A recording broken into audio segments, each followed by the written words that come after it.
خوش نصیب ہیں وہ لوگ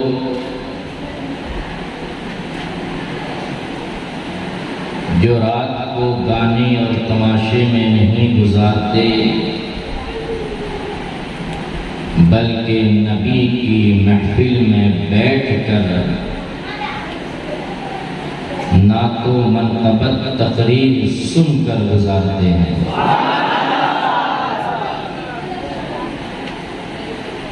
اللہ کرے کہ آپ کا آنا قبول ہو اور ہم سب یعنی علماء اور شعراء کا نظم و نثر کے ذریعے اپنے نبی کی بارگاہ میں خراج عقیدت پیش کرنا قبول ہو۔ حضرات، شاعر کہتا ہے کہ زندگی کا بس یہی معیار ہونا چاہیے۔ بلند آواز سے کہیں سبحان اللہ۔ میری آواز تھوڑا متاثر ہے، میں کوشش کروں گا کہ آپ کی خدمت کروں اور آپ پر ضروری ہے کہ آپ میرا ساتھ دیں۔ زندگی کا بس یہی معیار ہونا چاہیے، مصطفیٰ کے عشق میں بیمار ہونا چاہیے۔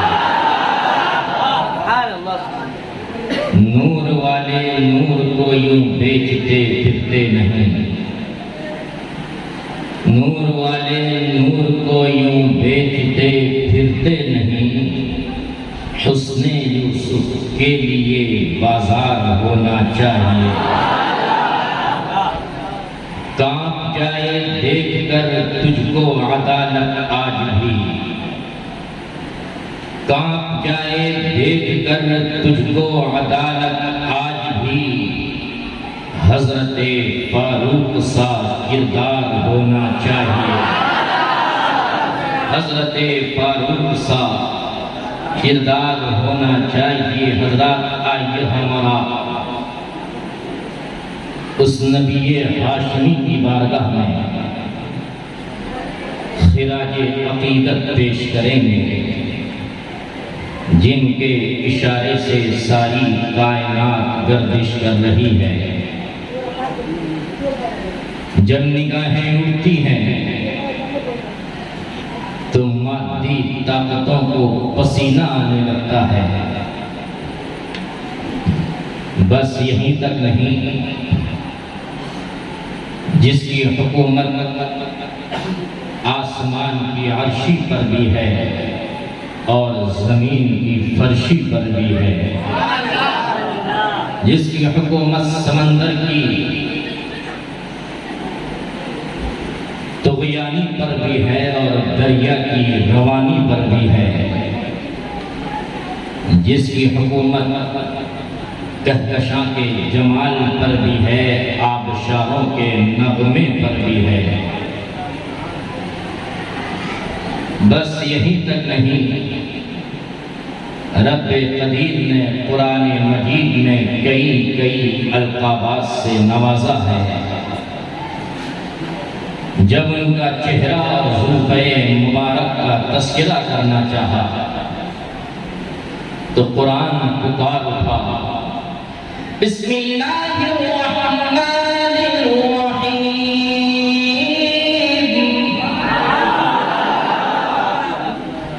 والضحى والليل إذا سجى۔ جب پروردگار عالم نے اپنے نبی کی آنکھوں کا تذکرہ کرنا چاہا تو قرآن پکار اٹھا،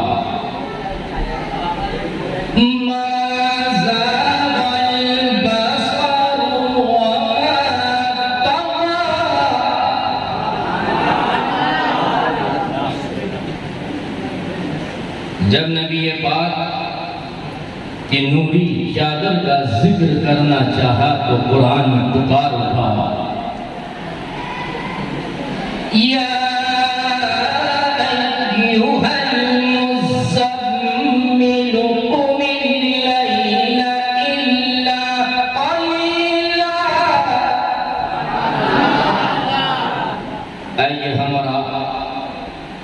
اسی بارگاہ میں درود پاک کی ڈالی عشق و محبت کی تھالی میں سجا کر پیش کریں اور بابا سے بلند پڑھیں اللہم صلی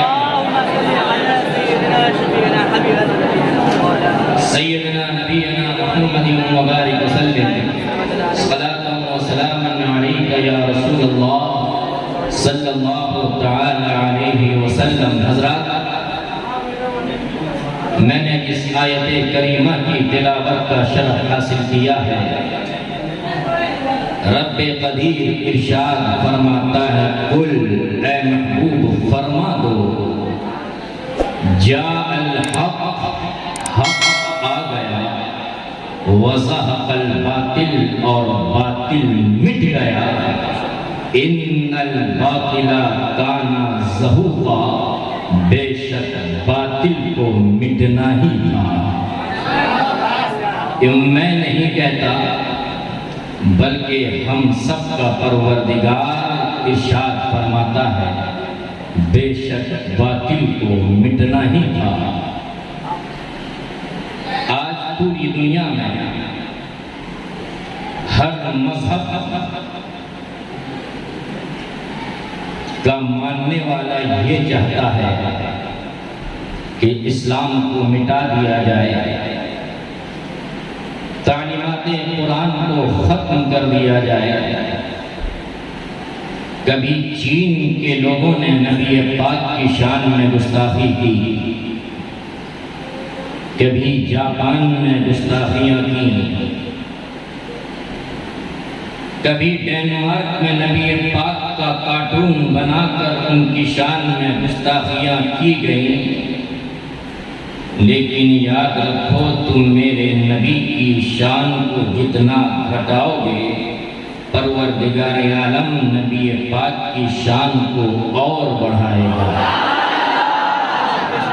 آئیے سب سے پہلے ہم اور آپ اپنے خدا کی پاکی بولیں سبحان اللہ، بلند آواز سے کہیں سبحان اللہ، بارافتگی میں کہیے سبحان اللہ، سجفتگی میں کہیے سبحان اللہ، اپنے خدا کی مشیت کا اعلان کیجئے، کہیے ما شاء اللہ، اپنے خدا کی تعریف بجا لائیں، کہیں الحمدللہ، میرے خدا کی وحدانیت کا اعلان کریں، کہیں لا الہ الا اللہ، میرے نبی کی نبوت کا اعلان کریں، کہیں محمد رسول اللہ صلی اللہ تعالی علیہ وسلم۔ سرکار کا جب نام آ جائے انگوٹھا چومنا حضرت آدم کی سنت ہے۔ جب حضرت آدم نے نبی پاک کے نام کو جنت کے دروازے پر دیکھا تو فرد محمد اپنے انگوٹھوں کو چوم لیا، گویا کہ پتہ یہ چلا آدم کا اصل بیٹا وہ ہے جو حضرت آدم کی سنتوں پر عمل کرے۔ حضرت آدم نے انگوٹھا چوما، الحمدللہ ہم حضرت آدم کی اولاد ہیں، اسی لیے جب نبی پاک کا نام آتا ہے ہم انگوٹھا چوم لیا کرتے ہیں۔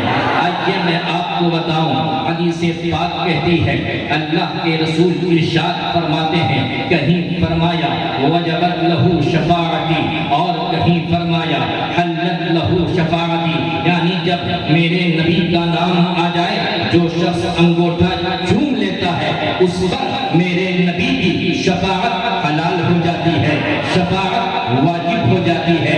بس یہی تک نہیں، اللہ کے رسول نے ارشاد فرمایا جو غلام میرے نام کو سن کر انگوٹھا چومتا ہے نہ کبھی اسے آشوب چشم کی بیماری ہوگی اور نہ کبھی وہ اندھا و نابینا ہوگا۔ بس یہی تک نہیں، اللہ کے رسول ارشاد فرماتے ہیں کل قیامت کا دن ہوگا، نفسی نفسی کا عالم ہوگا، کل ہو کا عالم ہوگا۔ ایسے عالم میں جو غلام میرے نام کو سن کر اس دنیا میں انگوٹھا چومتا ہوگا، کل قیامت کے دن میرے ساتھ جنت کی بہاروں میں جائے گا، جنت کی گلستان میں جائے گا۔ یہی پر میں روک کر کہنا چاہتا ہوں جب نبی پاک کا نام آ جائے جو انگوٹھا چوم لے اس پر شفاعت واجب ہو جاتی ہے، شفاعت حلال ہو جاتی ہے، اس کی آنکھیں سلامت ہو جاتی ہیں، وہ کبھی اندھا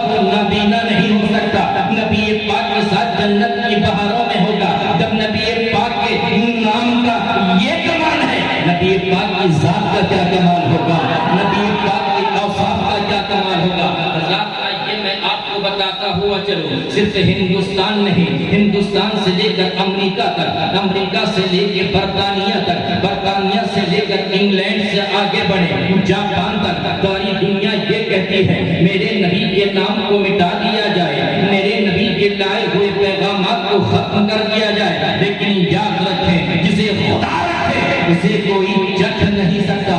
آپ کو معلوم ہونا چاہیے جاپان ہی ایک ایسا ملک ہے جس نے سب سے پہلے قرآن کی تلاوت پر پابندی عائد کیا تھا۔ اسی نے یہ اعلان کیا کہ مسلمان گھر کی عورتیں کبھی وہ برقع پہن نہیں سکتی، پہن کے بازار آ نہیں سکتی۔ آئیے میں آپ کو بتاؤں نبی پاک کی شان کیا ہے۔ ارے نبی پاک کے پیغام کو تم بعد میں مٹاؤ گے۔ لفظ محمد کی تشریح میں آپ کے سامنے کر دوں، لفظ محمد ہے، میرے نبی کا نام اس دنیا میں محمد اور آسمان میں احمد ہے۔ لفظ محمد کی میم کو نکال دے تو حمد بچ رہا ہے، ہم کے معنی تعریف کے ہوتا ہے، ہم کے معنی توصیف کے ہوتا ہے۔ لفظ محمد کے ہاں کو نکال دے تو مد بچ رہا ہے، مد کے معنی کھینچنے کے ہوتا ہے۔ جب آپ بچپنے میں اپنے کسی امام صاحب کے پاس گئے ہوں گے، کسی استاد کے پاس جانا ہوا ہوگا، استاد نے یہ کہا ہوگا بیٹا جہاں پر مد آ جائے تھوڑا کھینچ لیا کرو، یعنی میرا نبی اپنے غلاموں کو کھینچ کر رب قدیر کی بارگاہ تک پہنچا دیا کرتا ہے۔ لفظ محمد کے دوسرے میم کو نکال دو تو دال بچ رہا ہے۔ دال کے معنی رہبر کے ہوتا ہے، دال کے معنی رہنما کے ہوتا ہے، دال کے معنی گائیڈ کے ہوتا ہے۔ یہی پر عرف رسول روک کر کہنا چاہتا ہے ظالموں سنو، جب تم میرے نبی کے نام کو بے معنی نہیں بنا سکے، نبی پاک کی ذات کو کیسے مٹا سکتے ہو؟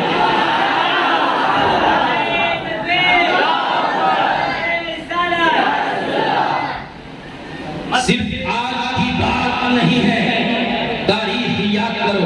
نبی پاک صلی اللہ علیہ وسلم نے جب اعلان نبوت فرمایا اس وقت نبی پاک کو آزمایا گیا، نبی پاک کے خلاف سازشیں کی گئی، اسلام کو نقصان پہنچانے کی پلاننگ کی گئی۔ آئیے میں آپ کو بتاتا ہوں ابو جہل کو کون نہیں جانتا، ابو جہل کی سرکشی کو کون نہیں جانتا، ابو جہل کی بدمعاشی کو کون نہیں جانتا۔ اس نے ہر آن یہ کوشش کی کہ اسلام کو نیچا دکھایا جائے، نبی پاک کو نیچا دکھایا جائے۔ لیکن آج میں آپ کو بتاؤں مکے کی وادی میں ایک شخص رہتا تھا جس کا نام رکانہ تھا، اس کی پہلوانی کی شہرت پورے عرب میں تھی۔ اس کے بارے میں تاریخ یہ کہتی ہے اس کو کسی نے پچھاڑا نہیں تھا، اسے کسی نے نیچا نہیں دکھایا، اور اس کی طاقت کا عالم یہ تھا جب وہ کسی چٹائی پر کھڑا ہو جاتا چاروں طرف سے لوگ چٹائی کھینچتے، چٹائی تو ٹوٹ جاتی، لیکن جناب رکانہ بس سے مس نہیں ہوتے تھے۔ ابو جہل کو بات سمجھ میں آنے لگی، اس نے کہا ایک بہت ہی اچھا موقع ہے، گولڈن چانس ہے۔ اس نے کہا اے رکانہ تم تو بہت بڑے بہادر ہو، تم جانتے ہو یہ جو محمد عربی ہے اپنے آپ کو نبی ہونے کا دعویٰ کرتے ہیں، پیغمبر ہونے کا دعویٰ کرتے ہیں، رسول ہونے کا دعویٰ کرتے ہیں، تم ایک پہلوان ہو اور تم جانتے ہو ہمارے معبودوں کو تم یہ کہتے ہیں کہ ان کی پرستش مت کرو، لات کی پرستش مت کرو، منات کی پرستش مت کرو، حبل کی پرستش مت کرو، بلکہ ایک خدا کے سامنے سجدہ کرو۔ یہ تمام جو معبود ہیں یہ باطل ہیں، یہ معبودانے باطل ہیں، یہ تمہیں کبھی فائدہ یا نقصان پہنچا نہیں سکتی، تم صرف ایک خدا کے سامنے سر جھکاؤ۔ کیا یہ بہتر ہوتا تم جاؤ محمد عربی کو چیلنج کرو اور یہ کہو اگر تم نبی ہو، اگر تم رسول ہو، اگر تم پیغمبر ہو تو میرے ساتھ پہلوانی کرو، کشتی کھیلو۔ جناب رکانہ کو بات سمجھ میں آ جاتی ہے اور یہ کہتے ہیں اے محمد عربی میں نے سنا ہے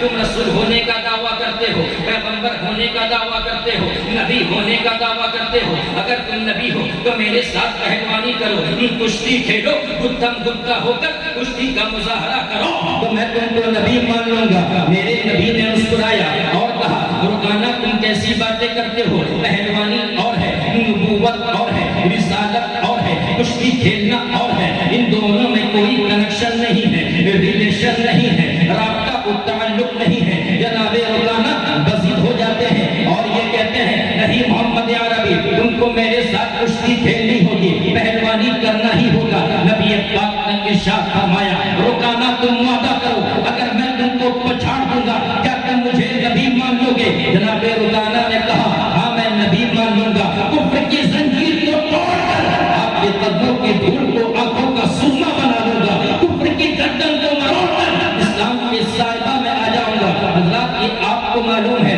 دنیا کا دستور ہے، دنیا کا طریقہ ہے کہ جب اکھاڑا ہوتا ہے پہلوانی ہوتی ہے، پہلوانی سے پہلے کچھ یہ پہلوان ورزشیں کرتا ہے، ایکسرسائز کرتا ہے، ڈھن بیٹھک کرتا ہے۔ جناب رکانہ معمول کے مطابق ورزشیں کرنے لگے، ایکسرسائز کرنے لگے، جو ہی ان کی نگاہیں میرے سرکار کی نگاہوں سے چاروی پکار اٹھے، اے محمد عربی کیا تم کو معلوم نہیں پہلوانی کرنے سے پہلے، کشتی کھیلنے سے پہلے ڈھن بیٹھک ورزشیں کی جاتی ہے؟ ارے تیاری تو کر لو۔ نبی پاک نے ارشاد فرمایا رکانہ سن، تیاری تو وہ کرتا ہے جس کو تیار ہونا ہو، میں تو پہلے ہی سے تیار ہوں، جب کیا ہونے لگا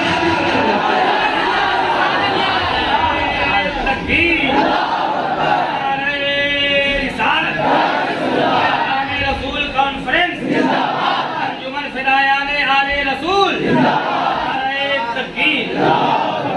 تاریخ گواہ ہے نبی پاک صلی اللہ علیہ وسلم ایک طرف ہے اور ادھر جناب رکانہ ہے، دونوں پگل گیر ہوتے ہیں، ایک لمحہ نہیں گزرتا جناب رکانہ نیچے، میرے سردار اوپر ہو جاتے ہیں، جناب رکانہ شرم سے پانی پانی ہو جاتے ہیں اور یہ کہتے ہیں اے محمد عربی ایک موقع اور دیا جائے، ایک چانس اور دیا جائے۔ نبی پاک نے ارشاد فرمایا رکانہ سن، تو قیامت تک موقع مانگتا رہے گا، چانس مانگتا رہے گا، تجھے نیچے رہنا ہے، مجھے اوپر رہنا ہے۔ کیوں؟ اس لیے کہ میرے رب نے مجھ کو اعلیٰ کیا ہے، میرے رب نے مجھ کو بالا کیا ہے، میرے رب نے مجھ کو اونچا کیا ہے۔ اسی کی تصویر کھینچتے ہوئے آقا حضرت عظیم البرکت دریائے رحمت قاطع کفر و ضلالت امام عشق و محبت ہم سنیت کی شان امام احمد رضا خان علیہ رحمت و رضوان کیا فرماتے ہیں؟ سب سے اعلیٰ و اولا ہمارا نبی،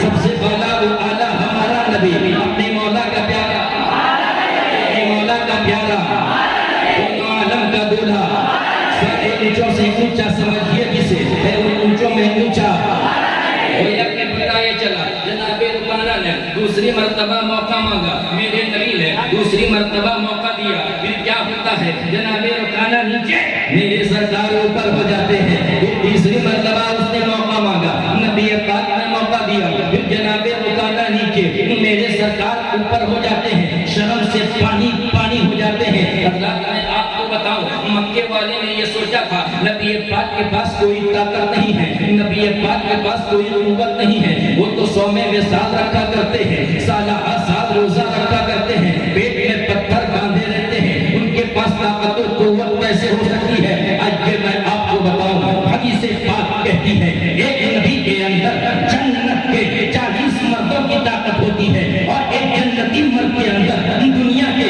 100 مردوں کی طاقت ہوتی ہے۔ یہی پر رب رسول ہو کر کہنا چاہتا ہے ظالموں سن لو، جب ایک نبی کے اندر دنیا کے 4000 مردوں کی طاقت ہوتی ہے، جو نبی نہیں نبیوں کا نبی ہو، رسولوں کا رسول ہو، پیغمبروں کا پیغمبر ہو، اس کی طاقت کا اندازہ کون لگا سکتا ہے؟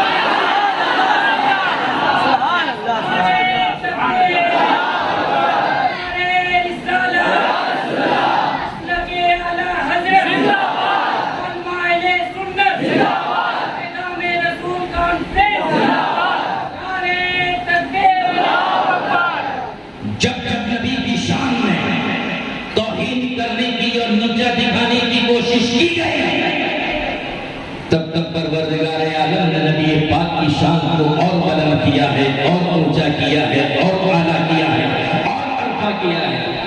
یہ ظالم یہ سمجھتے ہیں کہ ہم نبی پاک کی شان میں گستاخی کر دیں گے، اسلام میں حرف آ جائے گا، لیکن یاد رکھو نبی پاک کی پچھلی گھڑی اگلی گھڑی سے اور بہتر ہے۔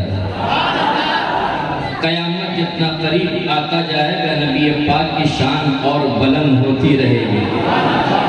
اب آپ دیکھیں پوری دنیا میں سروے کیا گیا ہے، سب سے زیادہ عیسائیت یعنی عیسائی مذہب کے ماننے والے ہیں، اس کے بعد مسلمان ہیں۔ کیا آپ تاریخ میں ایک بھی واقعہ اس طرح بتا سکتے ہیں کوئی مسلمان پیسے کی لالچ میں اپنا دھرم بدل دیا ہو، اپنی شریعت بدل دی ہو؟ کیونکہ مسلمان رکشہ بھی چلاتا ہو لیکن اسے اسلام ہی پسند ہے۔ یہ عیسائی حضرات پیسے کی لالچ لے کر، دولت کی لالچ لے کر اپنے مذہب کے فروغ کے لیے لوگوں کو اپنے مذہب میں داخل کروا رہے ہیں، لیکن الحمدللہ ہمارا مسلمان اگر وہ مانگ کر کھانا تو پسند کرے گا لیکن کبھی مذہب اسلام کو چھوڑنا پسند نہیں کرے گا۔ یہ ہماری تاریخ ہے۔ یہی وجہ ہے کہ پوری دنیا کے مذاہب کے لوگ اسلام کو نقصان پہنچانے کی کوشش کر رہے ہیں۔ ابھی کچھ ہی دن پہلے میں نے ایک مضمون پڑھا، اس میں یہ لکھا تھا کہ امریکہ میں سب سے زیادہ کوئی کتاب بکتی ہے تو وہ قرآن کریم ہے۔ قرآن کریم جس پر نازل ہوا اسے تم نقصان پہنچانے کی کوشش کر رہے ہو، تم اپنی طاقت کے بلبوتے پہ کر رہے ہو، لیکن پروردگار عالم سے طاقتور کون ہو سکتا ہے؟ اس سے زیادہ توانا کون ہو سکتا ہے کہ تم جتنا قرآن کے خلاف سازشیں کر رہے ہو تمہارے ہی ملک میں سب سے زیادہ وہ کتاب بک رہی ہے۔ حضرات آئیے میں آپ کو بتاتا ہوا چلوں اسی ابو جہل کے تعلق سے۔ ایک مرتبہ میرے نبی مکے کی وادی سے گزر رہے تھے۔ یہ ابو جہل پہاڑ کی چوٹی پر کھڑا تھا، بڑا گولڈن چانس اس کو مل گیا۔ اس نے کہا یہ محمد عربی یہ وادیوں پہ چل رہے ہیں اور میں تو پہاڑ پر کھڑا ہوں۔ اس نے کہا اے محمد عربی ہم نے تاریخ کے اوراق الٹ کر دیکھے ہیں، ہم نے تاریخ پڑھی ہے، جو نبی ہوتا ہے وہ اعلیٰ ہوتا ہے، جو نبی ہوتا ہے وہ بالا ہوتا ہے، جو نبی ہوتا ہے وہ ارفع ہوتا ہے۔ تو کیسا نبی ہے؟ تو نیچے ہے، میں اوپر ہوں، گویا کہ میں اس سے اعلیٰ ہوں۔ بتائیے اگر آپ میں سے کوئی کسی کے چھت پر کھڑا ہو جائے اور یہ کہے کہ میں تم سے اعلیٰ ہوں، میں تم سے بالا ہوں، میں تم سے اونچا ہوں، آپ میں سے ہر ایک شخص یہ کہے گا کہ یہ پاگل ہو گیا ہے، اس کا دماغ کام نہیں کر رہا ہے، اسے رانچی لے جانے کی ضرورت ہے یا تو آگرہ کے مینٹل ہاسپٹل پہ ایڈمٹ کرنے کی ضرورت ہے۔ لیکن نبی پاک نے ارشاد فرمایا اس سے پہلے پیش یہ کہہ دیں سبحان اللہ اور بلند آواز سے کہیں سبحان اللہ۔ نبی پاک نے یہ نہیں کہا کہ اے ابو جہل تم کیسی بہتی باتیں کر رہے ہو، یہ کس طرح تمہارے اندر بچپنا ہے، نہیں، بلکہ نبی پاک نے فرمایا ابو جہل سن تم نے صحیح پڑھا ہے، تاریخ تو یہی کہتی ہے جو نبی ہوتا ہے وہ اعلیٰ ہوتا ہے، جو نبی ہوتا ہے وہ بالا ہوتا ہے۔ تو اپنی نگاہوں کو اوپر تو کر۔ جب ابو جہل نے اپنی نگاہوں کو اوپر کیا تو کیا دیکھتا ہے؟ ہمارے نبی زمین پر بھی چل رہے ہیں اور آسمان پر بھی چل رہے ہیں۔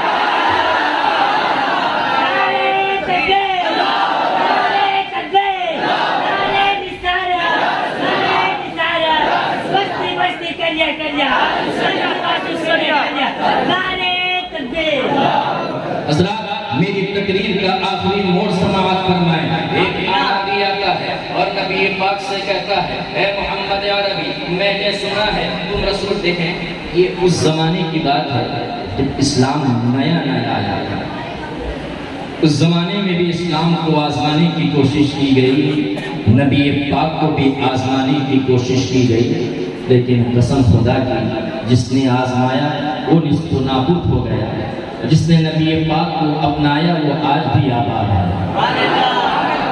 یہ مجھ سے قبل مولانا محمد ندیم قدوسی نے حضرت بلال کے تعلق سے کچھ باتیں پیش کی کہ وہی بلال ہے اس کو امیہ بن خلف زنجیروں سے جکڑ کر مارا کرتا تھا۔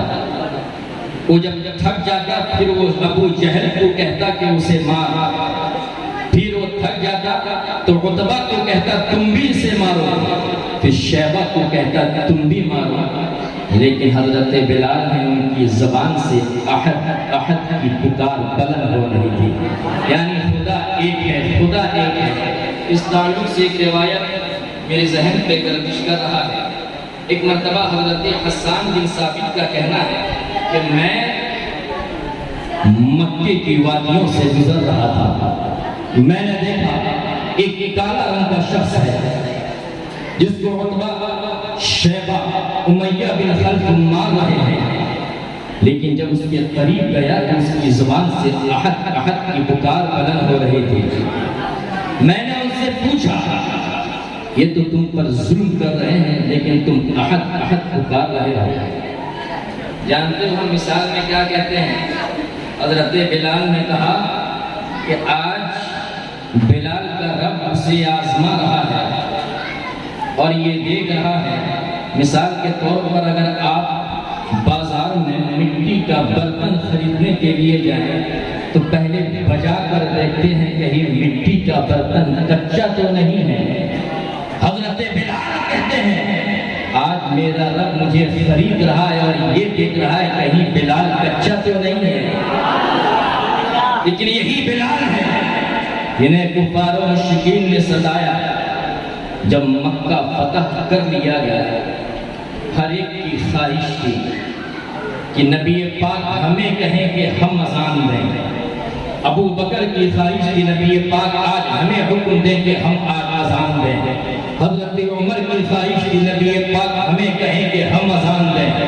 حضرت عثمان کی بھی یہی خواہش، مولا علی کی بھی یہی خواہش، لیکن نبی پاک نے کہا کہ بلال تم کعبے کی چھت پر کھڑے ہو جاؤ۔ بلال کعبے کی چھت پر کھڑے ہو جاتے ہیں۔ ان کا یہ رتبہ، ان کا یہ مقام دیکھ کر حضرت عمر میں کشی طاری ہو جاتی ہے۔ حضرت عمر کو حضرت ابو بکر سنبھالتے ہیں اور کہتے ہیں ابو عمر آج تو خوشی کا دن ہے، شادمانی کا دن ہے، آج تم بے ہوش ہو جا رہے ہو۔ حضرت عمر کہتے ہیں کہ مجھے بلال کی وہ تاریخ یاد آ گئی، یہی وہ بلال ہے جسے مکے میں ستایا جاتا تھا، اسے زنجیروں سے جکڑ کر گھسیٹا جاتا تھا کہ امیہ بن خلف ان کے سینے پہ گرم گرم پتھر رکھ دیا کرتا تھا۔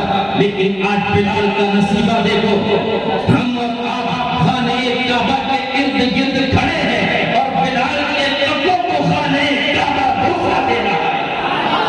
یہ اسلام ہے، اسلام، کیونکہ اسلام ایک ایسا مذہب ہے کہ ہمارے مذہب میں کسی شخص، کسی فرد میں کوئی فرق نہیں ہے، بس ایک ہے، ان اکرمکم عند اللہ اتقاکم، یعنی تم میں بہتر وہ ہے کہ تم میں سب سے زیادہ متقی و پرہیزگار ہو۔ آپ کو یہ معلوم ہے کہ مندروں میں جو راجپوت ہو، براہمن ہو، اس کی لائنیں الگ رہتی ہے کہ نہیں؟ آپ کو شاید معلوم ہو کہ نہیں، لیکن میں نے دیکھا ہے، کیونکہ الحمدللہ ہم پوری دنیا میں جاتے ہیں۔ ابھی 16 دن پہلے میں عراق سے لوٹا ہوں، غوث اعظم کی بارگاہ سے۔ اللہ کا فضل ہے سال میں 4 یا 5 مرتبہ نبی پاک کا بلاوا آتا ہے، مدینہ چلا جاتا ہے۔ مندروں میں راجپوت ہو، براہمن ہو، اس کی لائنیں الگ، اور جو بھنڈاری ہو، یعنی جو بال کاٹنے کا کام کرتا ہے، جو مہتر ہو، اس کی لائنیں الگ ہوتی ہیں۔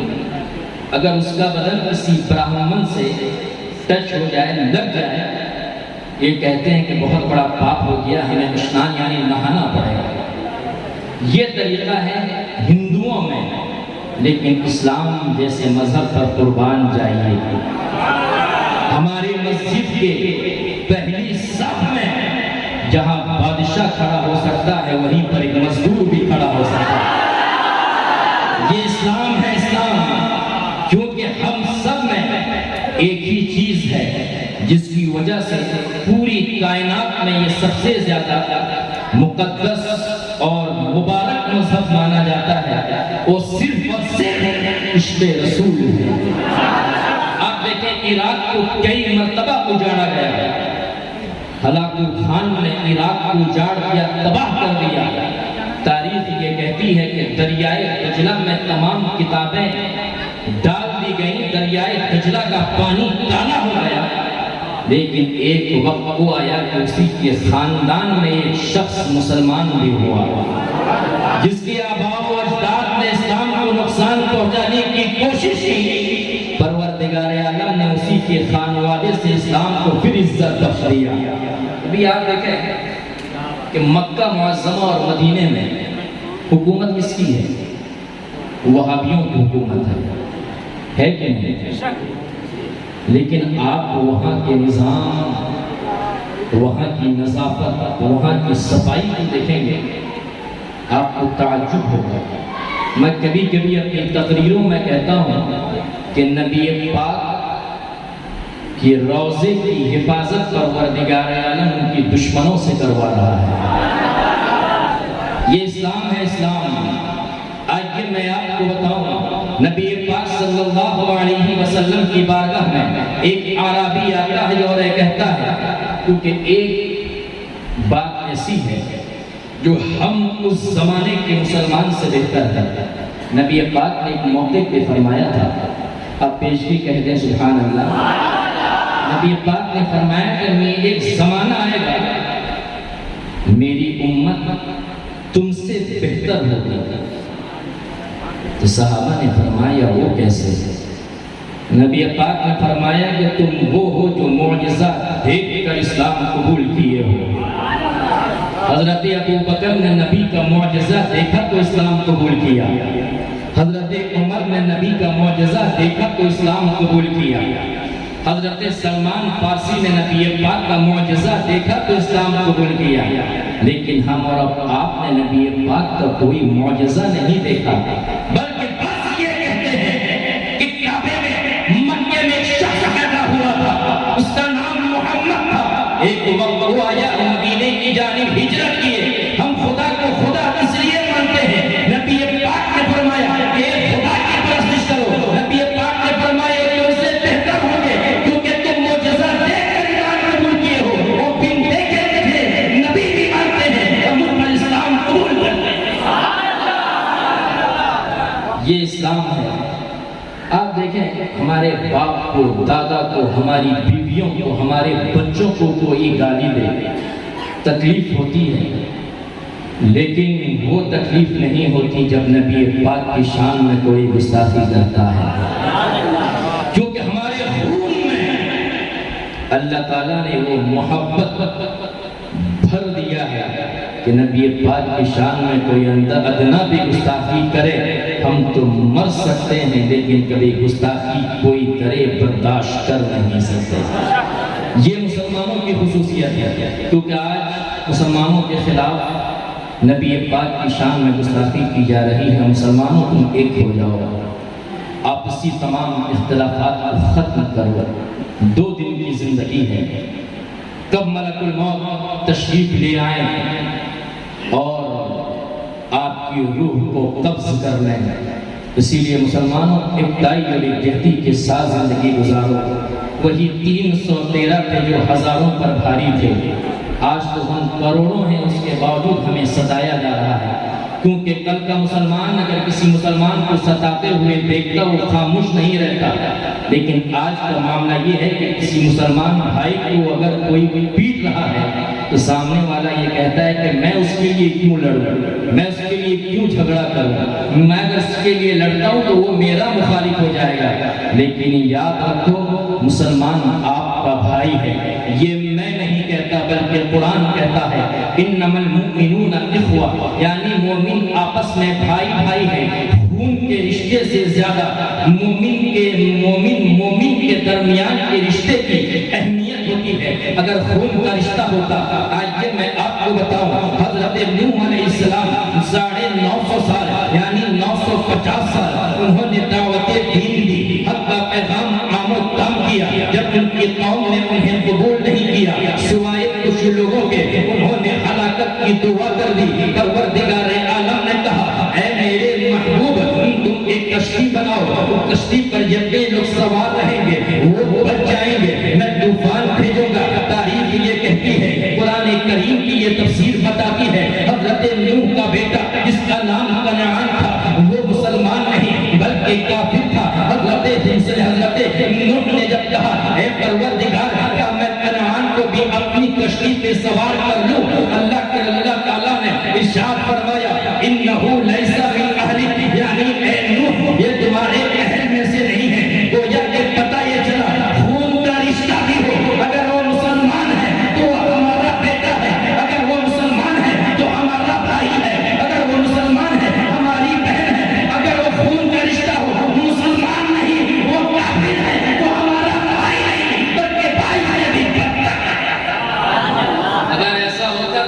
تعالیٰ حضرت نوح سے کہتا ٹھیک ہے تمہارا بیٹا ہے، تمہارا خون ہے، تم اسے کشتی پہ سوار کر لو۔ قرآن کا لہجہ بتاتا ہے کہ خون کا رشتہ بھی ہو، اگر وہ مسلمان نہیں تو ہمارا نہیں، چاہے ہمارا بھائی ہو، ہمارا بیٹا ہو، ہماری بیوی ہو، ہماری بہنیں ہو، ہمارے آباء و اجداد ہو، اگر مسلمان ہیں تو ہمارے سر کے تاج، اگر مسلمان ہیں تو ہمارے سر آنکھوں پر ہے، اگر مکھیا کا کام کرنے والا، اگر جھاڑو لگانے والا اگر مسلمان ہے، ہمارا بھائی ہے، ہمارے سر کا تاج ہے۔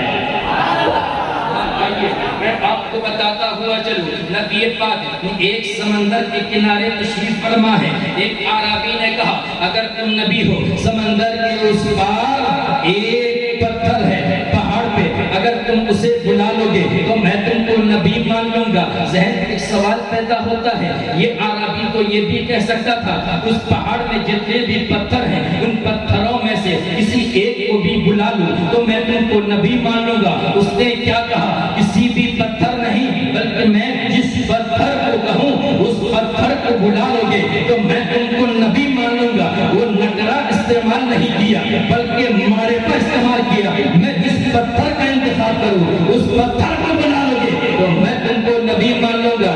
ذہن میں سوال پیدا ہوتا ہے کہ نہیں؟ کسی بھی پتھر کے بارے میں وہ کہہ سکتا تھا، جانتے ہو کل کا کافر یہ جانتا ہے کہ یہ محمد عربی کی شان یہ ہے، جب وہ چلتے ہیں تو پتھر بھی سلام عقیدت پیش کرتا ہے، کہیں سلام والا پتھر نہ ہو، کہیں درود والا پتھر نہ ہو۔ کل کا کافر سلام والے پتھر سے بھاگا کرتا تھا، آج کا نام نہاد مسلمان دیوبندی وہابی ہم جیسے مسلمان سے سلام والے مسلمان سے بھاگا کرتے ہیں۔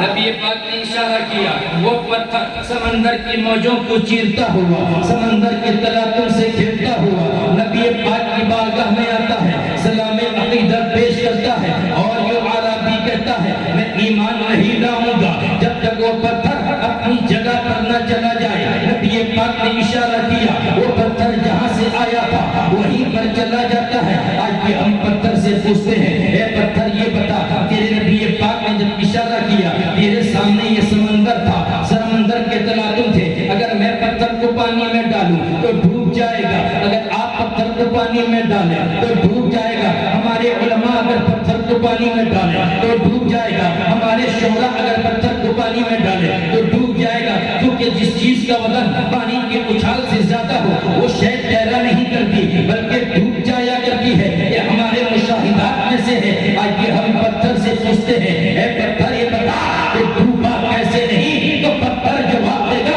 عرب رسول سن، میں کمزور تھا، ناتوا تھا، میرے اندر طاقت و قوت نہیں تھی، لیکن بلانے والی ذات وہ کمزور نہیں، ناتوا نہیں، بلکہ طاقت و قوت والی تھی۔ پتھر ذہن دیتا ہے، جب میں نے نبی پاک کی بات کو مانی ہے، میں نے سمندر کو مان دے دیا ہے۔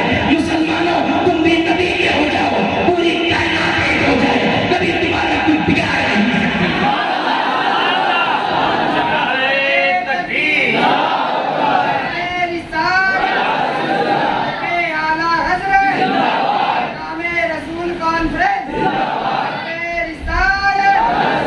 حضرات پیغام رسول یہی ہے کہ نبی پاک کی محبت میں آپ ایک ہو جائیں، ایکتائی اور یکجہتی کا مظاہرہ کریں، کیونکہ تاریخ یہ کہتی ہے جب جب مسلمانوں نے ایکتائی اور یکجہتی کا مظاہرہ کیا ہے، بڑی سی بڑی قومیں، طاقتور قوموں کو اس نے نیچا دکھایا ہے۔